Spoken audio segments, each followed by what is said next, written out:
If I See Further Than You is an album I recorded in New York City with Joey Byrne and Michael Formanek around the same time that we played in the Kennedy Centre.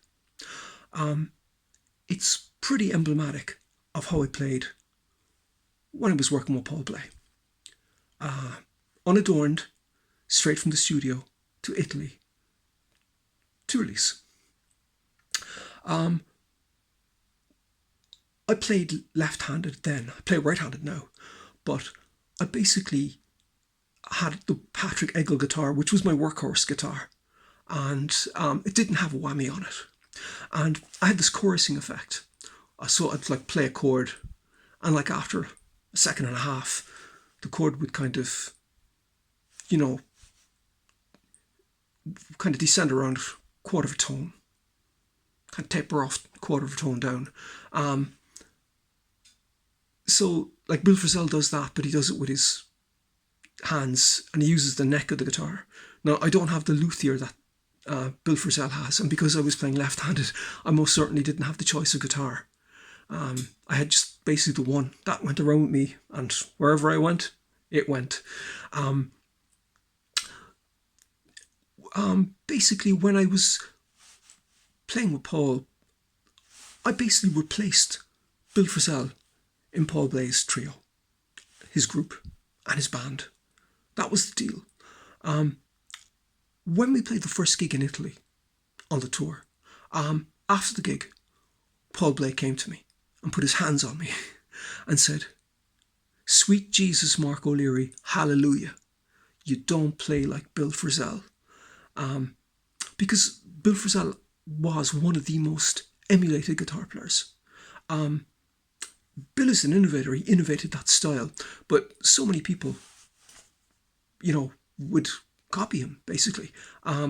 It's an easy style to copy, and everybody was doing it, and Paul was just delighted with a fresh perspective.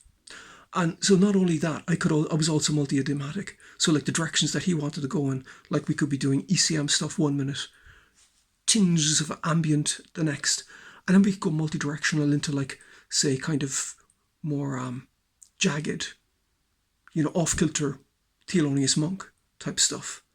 And so we could kind of segue at the jump of a hat in any direction. So replacing Bill Frisell in Paul Bley's band. Next thing, we actually played in Berwischerhof in Munich. And that's where the Munich Security Conference is. So where Putin gives his speeches, where Trump, and where Clinton, and where David Cameron, and Boris Johnson, and Angela Merkel, and Tony Blair, all these people, that's where they gave their set piece appraisal of the state of security in this humanity, basically. And we played there opposite Bill Frisell. And Paul pulled me to one side before the gig and said, "Remember, you're in this band because you don't sound like Bill Frisell," which is strange for me because everybody else does. And so he said, "No being obsequious, no sycophancy, just introduce yourself and go back about your business." Okay. Again, another historic dimension to that concert was that Paul played Rhodes, and it was the first time in like 30 years that he played Rhodes, and he played Rhodes all night long, and it was the last time that he did it. And that was the last Paul Bley trio, last Paul Bley group. That was it. So it's a bit of history there for you. Also in Bill Frisell's band was a drummer called Kenny Wolson, and I actually became friendly with Kenny. And penultimately, I recorded an album called The Synth Show with Kenny and with my great friend Jamie Saft, great guy, and his wife. They're great friends of mine, great people, and so was Kenny. And basically played some gigs with Jamie and Bobby Previtt, but also with Kenny and Jamie. But one particular incident that was intriguing was I played in the New Blue, and it was supposed to be a duo gig with me and Kenny. 5 minutes to showtime, no sign of Kenny. And so I went to the DJ and said, look, do you want to play with me? And DJ said, yeah, sure. So the DJ set up, got his records together, and we're just going to work away together, do the gig in the New Blue downtown.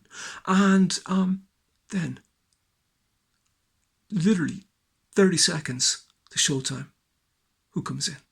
Kenny Wilson. And it was like, I told him, Kenny, it was like seeing Jesus walking on water, pardon the pun. And so we had a great gig. We even had the dancing man, this chap that was dressed up in two-tone clothes, black pants, white shirt, skinny black tie, slip-on shoes with the gold buckles and white socks, dancing the night away. And it was absolutely such a great time. Such a great time. Thank you, Kenny. That was amazing. Some more Bill Frisell trivia. I had a great little band on the kind of tri-axis of Vancouver, Seattle and Portland, with Wayne Horvitz, brilliant piano player, great guy, and my great friend Dylan van der Scheif. He's a great friend of mine, great guy from Vancouver.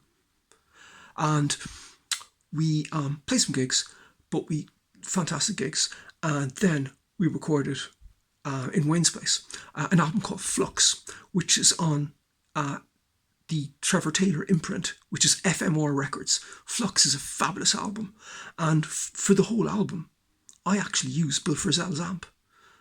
Bill was kind enough to let the amp there for me to use for that recording. And it's one of my best. It's one of my favourites. Fantastic. Just plugged in. I don't even think I think maybe I use one pedal and that's it. So thank you, Bill. And thank you for listening.